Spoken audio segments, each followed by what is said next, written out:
Hello everyone, I am Neha Kazi from Leelavati Lalji Dayal High School and College of Commerce. In our history class today, we're going to talk about chapter number 3, Applied History. So let's begin. So let us understand first what is applied history. So here a study to determine how useful the knowledge of history is for the benefit of people in contemporary and future times. Contemporary means in the present time. So we have to understand in applied history, what does it say? That we have to see how useful our knowledge of history is for the benefit of people in today's time as well as in the future. All right, so it actually provides or gives us guidance in finding out solutions to the contemporary social issues, certain problems, correct? So like we know that a pandemic had happened about 100 years ago as well. That time also there was lockdown, and people had to cover their faces and all. So we understand that the similar thing is happening right now as well. So we apply the knowledge of history in today's time also. So it actually gives us guidance. All right, so it is called public history. Applied history is called as public history as it relates to history and its knowledge to social planning. All right, so we actually apply the existing knowledge that we have of history in the current time so that it benefits us right now as well as in the future. So now let us see the importance of study of history or the knowledge of history. Why is it even important? Okay, first, because it will actually help us in finding solution to social challenges or social problems. So we study history because we understand what had happened in a previous time, so that if a similar situation arises again in the future, we can use our knowledge of history and try to sort it out. So decision making, second point, decision making will become better, and it will help us in the problems related to social welfare. All right, for the development of the place, for the people. All right, and the third point why we require or the importance of study of history is because it can be useful for people for future planning. How? Because we understand what has happened already, we learn from it, and accordingly we plan for the future. All right, so that is why the studying of history or the knowledge of history is pretty important. Okay, then comes in the participation of common people in projects and programs which are related to applied history. I already said applied history is also called as public history. Okay, so here, tourists visit museum and ancient sites, right? Even we as people, like when we go to some other place to explore it, so there are places of historical importance also. So we go and try to find out about it. There are so many museums as well, correct, where we go and learn about history. Then tourism helps create interest in history. So people, when they visit, let's say if we go to a place where there is a fort, all right, so we want to know what is the historical background of that fort, correct? So tourists, actually tourism will help in create interest in history. All right, then people take part in conservation and preservation of their own city or village. This is very important. People should understand that they have to conserve and preserve their historical heritage that is there. It is whether they are city or whether they are village, it could be anything, but people do participate in safeguarding these things, right? So this is the manner in which common people is also connected to history. All right, let's see the next point now. So now we're going to discuss about applied history and research in various fields. Okay, so the way our present is shaped is actually dependent on the historical chain of events. So what happened in the past or maybe before that, and then how is the transition and how we have reached today, correct? So there is a connect in the historical events that have happened. So it's called as a chain of events, right? So our present is connected to it. So these events are related to any type of field, like various fields like politics, science and technology, philosophy, even social, religious structure of community. Okay, so what were the trends and patterns which were there previously? What are the trends and patterns that we're following now? right? So the future development of all these fields that we are talking about also depends on the state of available knowledge. Okay, so what is it that further we have to do? All right, and every field has its own history as its knowledge base. Okay, so we will of course see this by connecting every field with history. All right, so if anything happens today, let's say in the field of science, tomorrow when you study that again, it becomes history, correct? So every field, similarly, every field has a connection with history, what their base is when we are studying how it started, what happened, though any field it may be, right? It is about their history. So every field is connected to history. All of the fields have its own history. So let us talk about that now. So like I said, we will be discussing about every subject, every topic that we spoke about previously along with history. So we're talking about the relation between research method of history and various fields. So talking first about philosophy and history. So here what happens is in philosophy, to understand the various ideologies or intellectuals, traditions, and how it developed, the history of philosophy is very helpful. So if we are talking about an event or anything related to philosophy, we shall try to get the background knowledge of that thing or the event. So that's history of philosophy and it is helpful. So in order to understand the philosophical expression, knowledge of history of language is useful. Correct? So what are they saying? The knowledge of history of a language. Right? So through this we will understand what is written. Correct? And then philosophy is considered as an origin of science and all branches of knowledge. Philosophy itself means love for knowledge, correct? While discovering the origin of universe, the whole society has put forth the different stories, legends, ideas about God and goddesses, rituals and different ways of worship. So the origin of philosophy lies in this thought. Okay, so here we quickly got a glimpse of what is the historical background of philosophy, correct? So this is how it is connected, all right, interconnected. Let's talk about science now. Okay, so when we have to understand the chronological order of scientific discoveries or their theories, inventions, the history of science is helpful, which means if we are talking about Newton's law, or let's say something which like what did Thomas Edison create or develop, correct? What was his discovery? All right, what did he invent? So we try to first get the background knowledge of it. So when we have to understand about the scientific discoveries, so how are we talking about the apple falling and then we discovering about the gravity? So that is a story, right? It's the background story of that discovery, right? So that is how we are talking and correlating science with history. Okay, so it can be helpful to understand the cause and effect change that led to the discoveries and inventions, which means what is it that led to the discoveries or how was something invented. So that is the time when we are talking about history of that thing. Okay, so that's how history and science are also interconnected.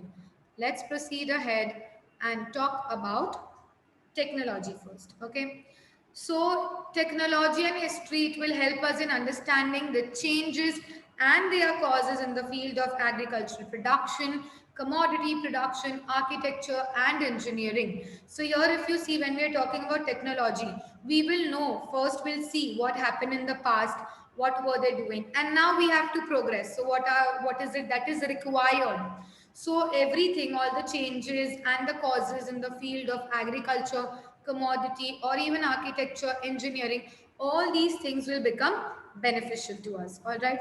So it also helps in understanding the evolution of mankind from making stone tools till mastering the techniques of agriculture and machinery stations of production. So here we know that when we're talking about developing technology, we know that initially they were using stone tools, but now we have all the machinery that is there, correct? So development of technology. So you study from the history, right? So when you are developing or you are creating a new technology, how was it previously? So you're talking about history in this term. So that is how your technology and history is also interconnected. Not just this, but it also helps us in understanding the evolution of mankind from making stone tools till all the other techniques, technological, right? So that is how it is important. Okay. Next comes in our industries and commerce. So here we understand the nature of human relations and the social organizations that are there. Okay. So it has changed from the past time till now. So what are these changes? The market changes, what are the changes in trading patterns? This all we get to study from history, right? So when we are talking about the changing trading patterns, okay, in terms of commerce or how did industries evolve, right? So we are talking about the history of industries and commerce, correct? So to understand the changes and the developments, it is necessary to study the history of social organization, the culture, and also financial management. All right. So that's how these fields are related to history. So as we can see, everywhere we are applying history, correct? So now comes in our management studies. So it is important to have knowledge of the functional system of the past, correct? So if we have to bring out any change for our today's time or for the future, we first have to understand what was in the past, correct? So to understand the changes and development of these organizations, of the culture, financial management, all of these things, history is important. Why? Because we get to know how did management function and run in the past. Now, when we are talking about the past, it is history, correct? So that's how our management studies and history is interconnected. Okay. Then comes in arts. So to understand the development of various art forms, their style of expressions, and the form of intellectual, emotional, cultural, and traditions, study of arts, the history of these arts is important, correct? So when we are talking, let's say, about a specific art form, how did it develop, correct? So when we are talking about this, which means we are talking about the history of that specific art form, right? So again, history and art is interconnected. And then we have humanities. So when we want to study the development of history, archaeology, sociology, political science, economics, so when we are talking about these fields, definitely we are talking about also about their background check, correct? So it is important to study the history of the origin of this discipline, right? How did it come into being? What is archaeology all about? From where did it start? Okay, what does sociology deal with, right? So when we are talking about these disciplines, to know their origin, to study their history is important. All right, and that's how humanities and history is also interconnected. All right, let's proceed further now. Okay, so now we'll be talking about applied history and our present time. Okay, so like I said, it is very much important to understand what happened in the past so that we can make sure that we are learning something from it and we can sort out any problems in the present. So the visible and invisible relics of the past exist in the present also. Okay, so this relics represent the creative thought and the traditions of our ancestors. So when we see these sculptures or these documents or these monuments that have been made, so we understand how creative our ancestors were. Not just this, but what were their thought processes also we get to know. So it is our heritage which gives us an identity. So now we have so many monuments which are there which were made in the past, correct? And we get to know about it, people visit it, correct? In the present time we have the statue of this unity, correct, which has been made. So tomorrow it will become history, correct? And that is also what our heritage is, right? So this is how history works. All right, so it is necessary to preserve and conserve not only for our benefit but also for the benefit of future generation, so that even they get to know what our ancestors had done. All right, we have to conserve it and we have to preserve it. All right, then what are the uses of applied history in our present? So of course we conserve and preserve tangible and intangible. Tangible, intangible means what you can touch, feel, see, correct? One which you can touch, okay, one which is you cannot touch. All right. So here it creates opportunities of employment, right? So if it is an art form, then you can teach that kind of art form. And if it is any structure, you can maintain it, you can work towards it, correct? And if there is tourism, of course people come and see these things. So tourism is also one place which can help. So it helps to understand the present with the help of history. All right. And it also helps to find the right direction for the benefits of our future.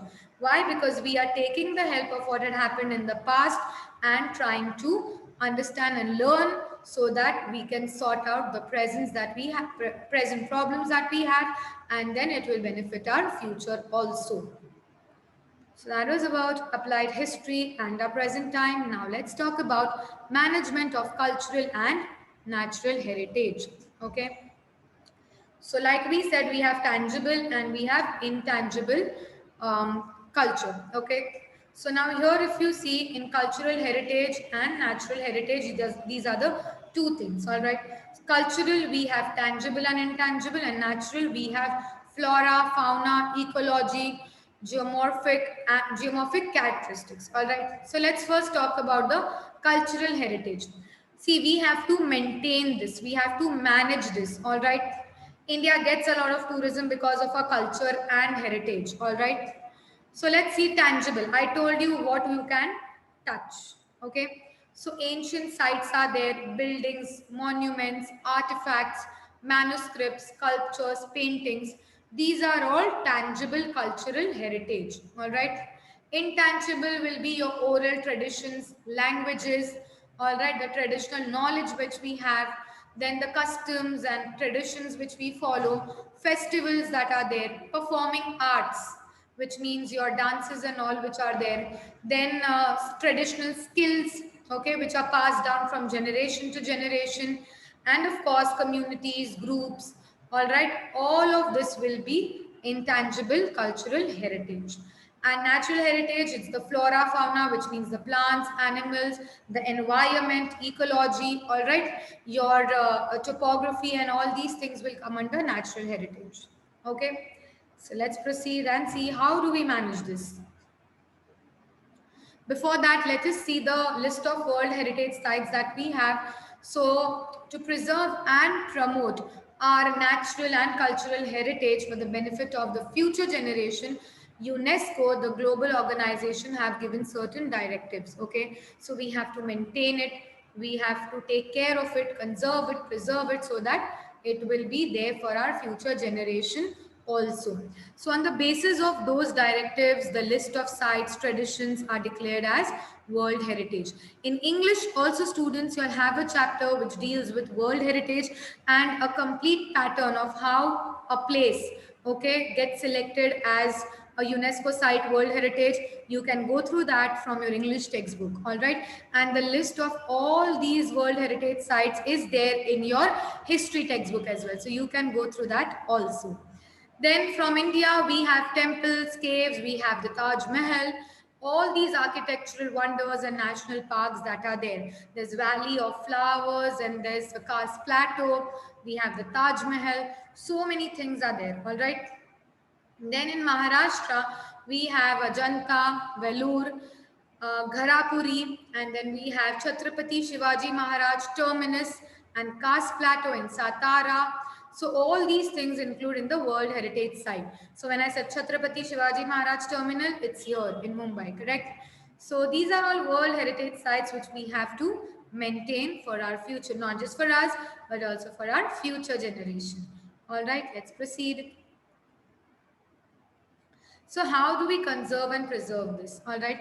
So the Archaeological Survey of India and the State Department of Archaeology is in charge of preservation and conservation of our natural heritage. So they are the ones who will make sure that these sites are properly kept, okay, which means all the necessary things are managed. All right. Then we have Indian National Trust for Art and Cultural Heritage, which is also actively working in this field. So of course it requires participation from experts from various fields. It's not that anyone randomly can just get into it. You need proper skills and knowledge for it. All right. That is why they have said the participation of experts is important. All right. So applied history can be useful to create awareness about the cultural, social and political history of the heritage site. Correct. So people, common people also will come to know about the cultural background, the social history, the political history of that specific cultural heritage or social heritage or political heritage site that is there. Okay. So, people can also contribute towards conserving and preserving. So here, once we start conservation and preservation, so what are the benefits that we will get? Of course, there will be no changes in the site which is there, okay? And it will be there in its original state as it is. All right. Then we get information about the social structure and also the challenges which are faced by the people, also what their expectations are. Then when you start conservation and preservation and development of any heritage site, it is possible without hurting sentiments of the local people. So see, because if the local people are involved, it really matters a lot. Okay, so you have to make sure that any heritage site which is there, it is possible without hurting the sentiments of local people, which means you do not change anything from it. Okay, so local people's participation is the project can be facilitated. So when they start helping, because they know already what the things are, it becomes much easier. Okay, and planning should be done in such a way that local skills will get encouragement and they will also get better employment opportunities for their livelihood. All right, so you have people in the conservation and preservation of the heritage which is there. So here I'll give you an example. If you remember your ninth standard English chapter of the sea turtles, there this example is really apt, where they actually involve the local village people and to conserve and preserve the this turtles, sea turtles. Okay, and how they created a complete event out of it, and then they started the entire journey of these sea turtles, and it also gave a lot of employment opportunities to the village people also, right? So this is how when you encourage the local people, it actually brings out about a lot of change. Okay, so let's proceed now and see the next thing. So finally, we are going to discuss the affiliated professional fields that are there in terms of applied history. So we have museum and archives, people can work there. Then preservation and conservation of historical sites. Museum curators are also appointed. Then we have entertainment and mass media also, where people can work, where we talk about sports and history, we talk about entertainment and history, mass media and history. So many fields are already available. Then the opportunities that are there for professionals on projects in the field of applied history. So you have historians, archaeologists, sociologists, legal experts. They have been given new projects. All right. Engineers, architects, skilled photographers are also hired. Then museum curators, we already spoke about this, are also appointed. Then related businesses and industries can also start. Okay, so that's all, students, about the synopsis of this chapter. I hope you all have understood this. Thank you so much.